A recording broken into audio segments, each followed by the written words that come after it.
Kalau ide itu cepet banget hilang loh. Ide itu kayak harta karun kalau buat penulis. Jadi itu bisa muncul di manapun tiba-tiba. Biasanya kita kan nggak pernah lepas dari gadget nih, dari handphone. Udah saya ada aplikasi note di situ, pasti tak tulis di situ. Lagi jalan-jalan, misalnya lagi traveling. Oh, ada ide apa muncul, biasanya langsung ditulis aja di handphone dulu. Atau ya itu notes kecil yang saya selalu bawa ada di tas. Saya selalu bawa buku kecil isinya berbagai catatan gado-gado, catatan emak-emak detail. Uang ini buat ini. Uang cetakan ini. Dan selalu ada muncul, kalau bukan uang berarti ide apa ini ditulis di situ. Iya. Ini kapan tuh kalau kayak waktu buku saya nih, kumpulan ini nih, kumpulan kisah meneladani Rasulullah nih, idenya muncul karena lihat guru agama lagi menerangkan sikap teladan Rasulullah itu apa aja sih, kan ada sidik, amanah, tabligh, fatonah. Nah itu tuh itu kayaknya kalau dibikin jadi cerita anak bagus juga. Nah itu langsung saya tulis di kertas kecil. Malamnya eksekusi lah bikin cerita picture anak jadi, dan ternyata diterima di Gramedia. Nah itu yang namanya harta karun, tiba-tiba muncul tak terduga. Itu Mas Rian, kalau udah muncul ide ya udah saya catat, kalau malam tak pindahin di folder, kalau memang masih punya gambaran keseluruhan, ya udah dituangkan dulu tuh namanya sinopsis. Nanti kalau memang waktu luang dieksekusi jadi sebuah naskah. Nah ini sedikit melenceng nih ke Facebook tadi ya. Itu kita sambil menggambar juga atau gambarnya kita kalau kita hanya cerita saja? Kita ini cerita aja. Jadi dari penulis ajukan ceritanya saja. Nanti kalau memang diterima akan dicarikan ilustratornya. Oh, jadi gitu. Pihak penerbit. Nanti di-linkkan nih, nanti ketemu ilustratornya Mas Arif ya, Mbak Neni, bisa tiktokan sama Mas Arif. Kalau Mas Arif ada yang bingung apa maksudnya itu. Jadi ada ilustratornya dari penerbit yang mencarikan. Oh, gitu. Memang penerbit sudah menyediakan itu ya? Iya. Jadi jangan khawatir kalau kita ingin punya pitch book, bukan berarti kita harus menggambar, udah ada spesialisnya masing-masing. Ya udah kita bikin tulisannya saja. Cuma kita bikin namanya arahan ininya, acuan gambar. Jadi ini mau gambarnya apa nih, pingin apa, gambar apa gitu. Biasanya dari kita panduan gambarnya. Karena mungkin angle-nya gambar juga mungkin bergantung kepada ide yang ada di kepala penulis barangkali ya, gitu ya. Jadi biasanya naskah dibikin 2 kolom, kan kiri ininya naskahnya, kanan acuan gambar apa gitu, panduan gambar apa buat ilustrator per halaman. Jadi ada gambaran juga buat ilustrator ya? Iya, betul. Jadi teman-teman, demikian ya, ada berbagai hal yang baru yang kita ketahui dari dunia kepenulisan ini, teman-teman. Nah, ini saya ingin tanyakan nih sama Mbak Neni ini, buku yang pertama kali diterbitkan tuh Mbak Neni, ya, buku apa nih? Buku yang pertama kali, oh iya, jadi saya tuh juga dulu penasaran bikin buku seperti apa. Nah, saya cari-cari, kebetulan saya awal tuh punya naskah puisi. Waktu itu saya cari penerbit, yaitu ketemu Leuti Koprio di Jogja. Jadi itu buku pertama saya adalah buku puisi terbitan dari Leuti Koprio, Sebentar, bukunya ada di belakangku sini. Ya.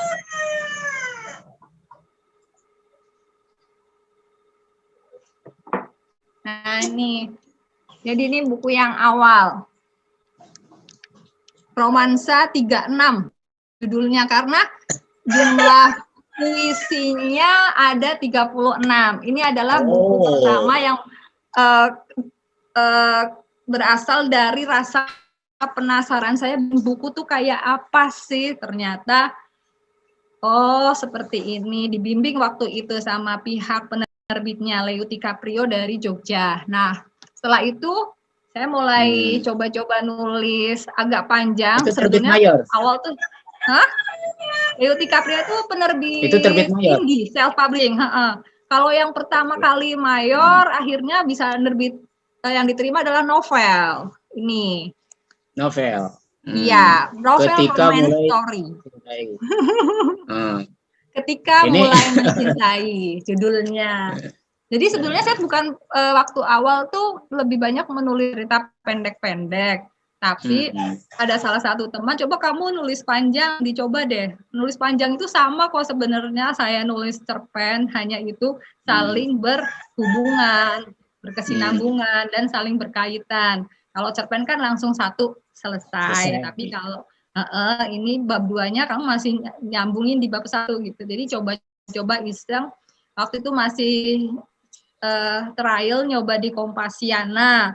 Nah, jadi ceritanya bikin novel lah, tapi bersambung part 1, part 2. Ternyata ada yang, penasaran Kak, gimana dong lanjutnya? Jadinya, gitu ya ternyata ya. Kadang kalau udah ada yang suka dengan tulisan kita, jadi mau nggak mau kan kita bertanggung jawab nih, aku udah menyodorkan sebuah cerita dan mereka penasaran. Akhirnya ya udah, karena ada yang suka, coba lagi, tulis lagi, sampai akhirnya tamat di Kompasiana, selesai.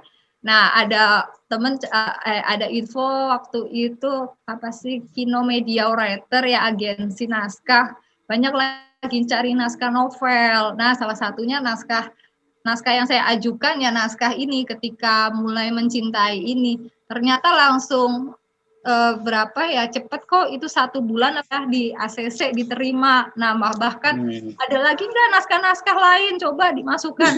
Nah, karena memang setelah naskah 1 ini selesai dan ada yang suka, bikin novel lagi, cuma ya masih disimpan aja. Karena ada yang kebetulan ada yang mencari, ya udahlah aku keluarkan itu. Ada waktu itu kebetulan udah nyetok sampai 7 naskah novel. Nah, ternyata 7 itu di ACC semua. Jadi dalam waktu bersamaan, tahun berapa ya, 2013, 2014 itu 7 novel terbit dari agensi Kino Media Writer dan 2 penerbit waktu itu, Zetu sama Rumah Oranye. Itu ceritanya awal-awal bisa terbit mayor di situ. 7 novel, teman-teman, bayangkan 7 novel langsung sekaligus ya. Iya, jadi nunggu sebulan lagi dapat gambaran cover nih kayak apa. Nah, pas jalan-jalan di Gramedia, wah sedang banget berjajar itu. Langsung. Iya. Ya, itulah cerita. Mungkin itu yang namanya apa ya? Kita nggak tahu naskah kita berjodohnya di mana. Ya kan? Ternyata ada, padahal sebelumnya udah sempet nih naskah yang kayaknya udah bagus gitu, saya coba-coba ke beberapa penerbit, ternyata ditolak, dan ini kayaknya nggak pede nih, novel masih ini kok, masih awal-awal belajar, tapi memang langsung bikin banyak sih waktu itu, karena tiba-tiba banyak banget cerita. Jadi ceritanya menguras kenangan semasa kuliah ini dibikin cerita lah satu persatu. Ada juga sih cerita temen juga, karena suka curhat, cerita kamu seru juga ya kalau aku bikin novel, coba aja Mbak dibikin novel. Akhirnya beneran tuh tak bikin novel. Cerita kamu di ini loh, di ACC ini tak terbitin ya. Tapi bukan namaku kan, Mbak pakai nama samaran. Kan baru ribut kan, aku pakai nama asli kamu loh. Mana ini, jangan dong, jangan. Ya gitulah. Jadi kadang dari curhatan teman pun bisa jadi ide menulis.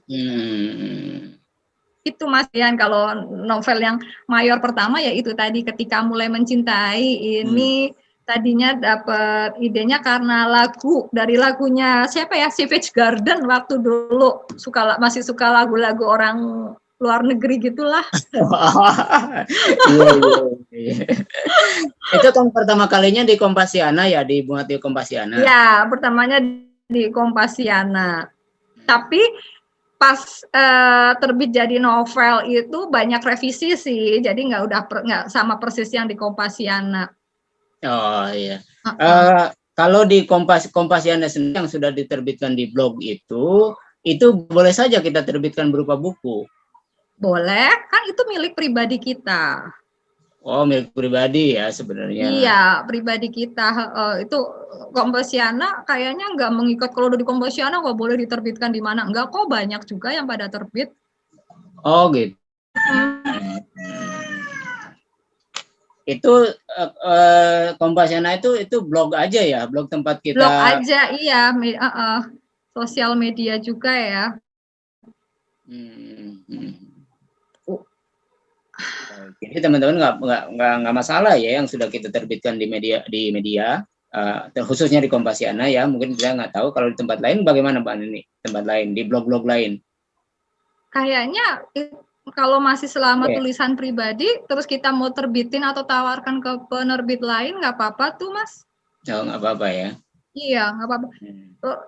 Karena nggak ada peraturan juga di Kompasiana kalau tulisan udah diterbit di Kompasiana tidak boleh diterbitkan di penerbit lain, nggak ada peraturannya seperti itu. Oh, nggak ada. Jadi boleh-boleh aja ya teman-teman yang sudah punya tulisan di Kompasiana atau di blog itu ternyata boleh juga diterbitkan. Iya, selama itu blog kita pribadi, tulisan kita pribadi. Nah, baik nih, Mbak Neni nih, saya ingin tanyakan nih. Nah, pertanyaan berikutnya Mbak Neni, setelah benar-benar jadi penulis, dan buku-bukunya tuh dinikmati banyak orang, apalagi kalau misalnya kan terbit mayor ya, sudah ketahuan nih, buku kita tuh beredarnya sudah ketahuan lah, sekian ribu ya kan beredar, dan itu juga misalnya 1000 beredar, pasti yang baca tuh lebih dari 1000, itu udah pasti ya kan. Iya, karena masuk ke perpustakaan, ya. Gitu kan. Kadang-kadang juga temen itu saling pinjemin ya kan. Kadang-kadang udah dipinjam, kembalinya bukan sama yang punya, tapi kembali sama yang lain. Berputar. Jadi makanya yakin banget. Jadi yang baca buku itu pasti lebih banyak daripada jumlah terbitnya itu sendiri. Jumlah cetaknya ya. Jumlah cetaknya itu sendiri. Nah itu Mbak Nini yang ingin saya tanyakan soal rasa nih Mbak Nini nih. Soal rasa nih Mbak Nini. Bagaimana rasanya setelah setelah buku, buku gue udah ada di penerbit, udah di ACC, buku gue udah nongkrong di toko buku, waduh nggak kebayang deh. Rasanya ya, wah itu rasanya senang sekali. Kayaknya kebayar lelah menulis. Berhari-hari menumpuk-numpuk mengais-ngais ide untuk diungkapkan dan akhirnya jadi buku, terus akhirnya terwujud dalam buku dan ada di toko buku, itu sangat sangat menyenangkan lah Mas Rian. Habis itu biasanya habis ini aku mau nulis yang lain, jadi satu buku itu bisa jadi pemicu untuk terbit buku-buku yang lain. Untuk rasa jangan ditanya, apalagi kalau misalnya ada yang terang-terangan inbox di Facebook, Instagram, atau bahkan mention suka sekali dengan novel ini, salah satu novel apa ya, ketika aku memilihmu ini kok kayak cerita aku loh Mbak, atau apalah aku suka novel-novelnya.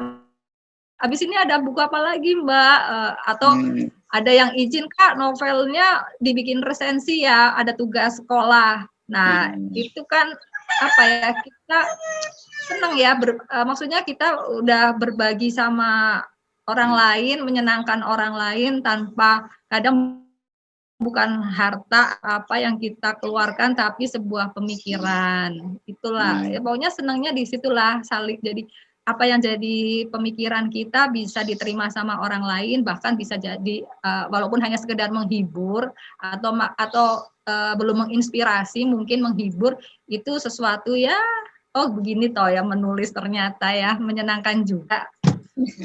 Gitu. Gitu, iya. Tentang rasa pasti semua penulis kalau ditanya bukunya diterima di penerbit mayor pasti senang. Ya pasti ya. Apalagi kalau kayak itu loh, Mas Terelie itu ya Allah, itu kan keren banget kan. Golagong. Semoga kita seperti beliau lah, bisa kayak beliau ya, diterima bukunya dan banyak jadi sampai bestseller itu kan. Entah perjalanannya kayak apa, Mas Rian saya sendiri juga hanya masih berandai-andai, berangan-angan kayak Mas Terry itu kayak apa ya. Iya, betul. Kemudian ada nggak sih dari cerita-cerita Mbak Neni, buku-buku Mbak Neni, novel-novel Mbak Neni yang misalnya ditransformasikan ke dalam media lain, misalnya menjadi apa namanya skrip film, web series itu resolusi itu masih di 2021 ini saya punya resolusi itu. Aduh, iya tuh. Jadi saya kayak kenal Mbak Kirana Kejora kebetulan. Mbak Kirana itu waktu lalu saya pernah ikut workshopnya beliau. Jadi apa ya, novel-novel beliau itu kan akhirnya bisa sampai ke layar lebar. Perjalanan beliau juga luar biasa. Ya, saya ya dalam hati pasti berharap ya, kepingin juga kayak kapan ya bisa kayak Mbak Kirana, novelnya bisa sampai diadaptasi jadi sebuah film. Ada Mas, harapan itu. Saya juga apa ya, resolusi 2021 ini salah satunya adalah bisa berkarya kayak web series kayak gitu tuh masih penasaran juga kayak apa ya. Nah, belum ketemu jalannya, semoga kita ketemu ya jalannya ke situ, ke arah situ. Amin. Ini resolusi. Kadang kebayang juga sebetulnya novel aku nih kalau jadi film kayaknya seru juga sih. Masih berandai-andai kan, kita boleh lah berandai-andai, bermimpi dulu. Boleh. Karena kita nggak tahu sekarang, mungkin jodohnya naskahnya masih jadi novel. Siapa tahu ada yang tiba-tiba cari buat film dari novel-novel. Nah, siapa tahu nanti suatu saat dari novel-novel ini ada yang jadi film. Itu mohon doanya Mas Rian. Amin. Nah, sekarang kan nih udah bulan Mei nih ya. Ini udah Jadi tinggal berapa waktu menghitung resolusi 2021 ya? Udah bulan kelima nih resolusinya nih. Masih blank, belum ada gambar tawaran kalau ke arah situ. Mudah-mudahan insya Allah novel-novelnya Mbak Neni, cerita-ceritanya Mbak Neni terwujud nih di 2021 nih sesuai dengan resolusi yang disusun. Amin, satu saja. Satu saja dulu ya. Satu aja. Siapa tuh ada yang nonton YouTube ini ya. Coba lihat novelnya kayak apa sih. Iya, betul. Semoga nih apa namanya subscriber atau yang nonton YouTube ini, dan juga kebetulan sebagai seorang produser atau sebagai seorang sutradara, ini Mbak Neni banyak banget ini novelnya nih. Nanti saya kasih tahu ini ya. Nanti saya tampilkan di layar. Mbak Neni ini. Banyak juga cerita-cerita romansa ya. Iya. Ya. Jadi ternyata itu sudah menjadi resolusinya Mbak Neni di tahun 2021 nih. Betul. Iya Mas Rian, aku tulis itu di resolusi 2021 salah satunya itu lebih apa ya, ingin ke arah visual, web series atau film pendek, sebelum mungkin film layar lebar kan berat ya. Kita nanti kalau misalnya ada orang yang mainnya nih, kita bikin nih film-film pendek nih Mbak Neni. Iya deh, yuk kita bikin sendiri yuk. Ya, Boleh. bikin nih film-film pendek lah ya. Iya. Nanti di channel ini ada film pendek, cuma 6 menit, itu syuting coba-coba pakai HP. Mbak Neni bisa lihat. Siapa tahu nanti kita bisa lah ya Mas Rian berkolaborasi ya. Kita coba ya bikin ya. Amin. Insyaallah semua orang sekarang belajarnya sambil praktek soalnya. Iya betul, apalagi. Pokoknya terus bergerak lah, apapun kita ikutin ininya. Betul. Nah kemudian ini di step kedua nih, yang berhubungan dengan penulis ini kan. Mungkin nggak ke pribadi dulu nih, nanti kita gali lagi nih apa yang perlu. Soalnya apa yang dilakukan oleh seseorang mungkin kan bisa diduplikasi oleh orang lain gitu. Apa juga yang dilakukan Mbak Neni juga bisa saya duplikasi juga gitu. Bagaimana sih caranya, kan mungkin begitu. Mungkin teman-teman ada yang mau menduplikasi cara-cara Mbak Neni gitu. Di antara cara-caranya adalah salah satunya tadi ya mesti sabar juga dan terus berkarya.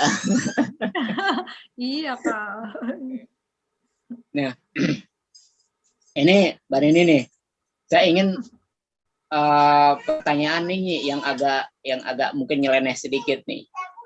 Iya, kenapa Mas Den? Gini nih Mbak Neni, setiap karya itu kan mungkin ada nilai ya, ada value, ada harga dan lain sebagainya. Nah, sebenarnya menulis itu jadi duit nggak sih Mbak Neni? Menulis jadi duit. Iyalah Mas Rian. Pada dasarnya kalau saya sih bukan maksudnya money is not important ya. Everybody need money, but bukan segalanya. Apalagi kalau di dunia menulis tuh awal saya mengenal menulis itu tadi dari waktu kelas 3 tuh dimuat tulisannya, itu udah rasanya udah senang banget tuh, udah tulisan dipasang ada di majalah, di buku. Dan itu menjadi nilai tersendiri bagi kita ya. Iya, pasti nilai tersendiri, dan ternyata nilai tambahnya itu dapat gift, dapat hadiah berupa materi. Itu ya bisa jadi salah satu pelengkap kebahagiaan, tapi yang utama pasti kebahagiaan hati dulu loh, rasa penasaran yang dari sebahannya tulisan aja, naskah aja tiba-tiba bisa hadir dalam bentuk yang rapi, yang udah di layout bagus, dikasih ilustrasi, itu benar-benar exciting di hati. Itu kalau bisa jadi duit, bisa kayak setelah itu saya mencoba menulis kayak opini di majalah, di koran, itu dapat honorarium. Jadi zaman dulu dikirimnya masih dalam bentuk wesel. Wesel ya. Iya, wesel, dan sampai dihafalin sama pihak kantor pos. Mau ambil duit ya Mbak Neni dari majalah apa? itu SMP SMA itu yang udah mulai nulis banyak opini agak tajam, opini remaja ya, itu dapatnya uang itu dalam bentuk wesel, ambilnya ke kantor pos. Jadi tulisan sesederhana apapun ternyata memang jadi uang. Udah kenal dari SMP SMA itu, dan jadi kalau ada kesempatan nulis apa opini yang dikasih nanti dapat honor, atau kadang nggak honor tapi ya kayak tadi merchandise apa, itu rajin tuh saya kirim, karena selain senang dimuat, ada kompetisinya, dapat dapat uangnya atau dapat hadiahnya itu. Dan kalau sekarang tulisan kita terbit mayor, kan kita dapat royalti. Mas Rian, setiap 6 bulan sekali perhitungan royalti memang. 6 bulan sekali. Buku yang terjual, royaltinya akan dikirim ke rekening kita, itu udah tertulis MOU awal. Jadi menulis ya jadi duit. Akhirnya, pada akhirnya. Dulu saya pernah ada teman bilang begini Mbak Neni, katanya, gue itu jadi penulis karena gue butuh duit, itu aja motivasinya, nggak lebih dari itu. Nggak apa-apa juga, sah juga, karena memang kalau di instansi resmi, di penerbitan resmi, tulisan kita akan dihargai menjadi uang. Jadi kalau memang motivasinya uang, dia pasti akan berusaha tulisan itu akan diterima sama penerbit atau media agar uangnya cair. Iya. Tapi saya yakin meskipun dia bilang motivasinya uang, kalau tulisannya dimuat, dia pasti punya kebanggaan tersendiri. Iya, betul. Dia hanya bercerita begini Mbak Neni. Dia bercerita begini, pertama kali gua kirim naskah gua tuh ke media karena gua butuh duit gitu. Terus terang, karena pertama katanya butuh duit, akhirnya ya gua kirim gitu. Mungkin itu salah satunya saja ya, tapi sebenarnya dia juga cerita memang pada akhirnya memang bukan itu yang dia dapatkan bukan itu, bukan hanya itu gitu. Bukan hanya itu. Berharap begitu pun kata dia memang tidak salah, karena ya memang memang dibayar, ada horariumnya. Iya, dibayar pasti. Jadi saya memastikan aja nih teman-teman. Yang masih ragu ya, menulis itu bisa jadi duit atau tidak ya? Ya, memastikan aja nih teman-teman ya. Jadi yang masih ragu ini dapat duit atau enggak, ya setiap karya itu pasti ada harganya teman-teman ya. Pasti ada harganya. Apalagi kalau yang buat nulis di televisi, bikin skrip gitu, kan dibayar gitu. Nulis sinopsis FTV kemarin tuh waktu lalu tuh sempat dicari sinopsis FTV, hanya setengah 3/4 ini HVS aja yang dibutuhin, per itu dibayar berapa kayak gitu. Mbak Neni, waktu kita nih sampai kapan waktunya Mbak Neni dulu deh? Sampai jam 5 Mas Rian, habis itu saya harus siap-siap nyiapin buka puasa. Oke, berarti masih ada waktu sedikit ya? Oke. Jadi maksud saya jangan sampai mengganggu waktunya Mbak Neni gitu. Kalau saya sih udah ada yang masakin Mbak Neni.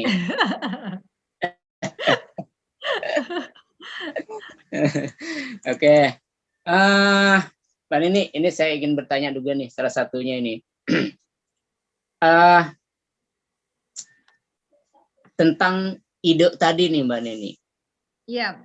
Tentang ide tadi, ini kan bisa muncul di mana saja gitu kan. Ide ini kan kadang-kadang datangnya liar gitu, selonong boy gitu. Kadang-kadang tiba-tiba ada, tapi dia kadang pergi juga tanpa pamit gitu kan. Gitu.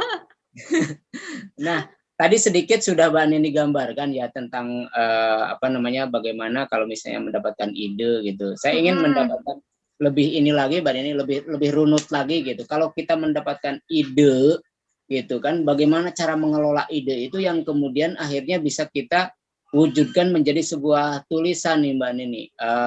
Ini mungkin mengulang tapi yang lebih runut lagi nih Mbak Neni, biar teman-teman juga mendapatkan penjelasan yang lebih rinci Mbak Neni. Ide. Jadi mungkin langsung ke ini aja ya, ke kasus salah satu buku ya, gimana waktu itu saya dapat dia langsung eksekusinya seperti apa. Jadi mungkin ini deh salah satu contoh novel saya.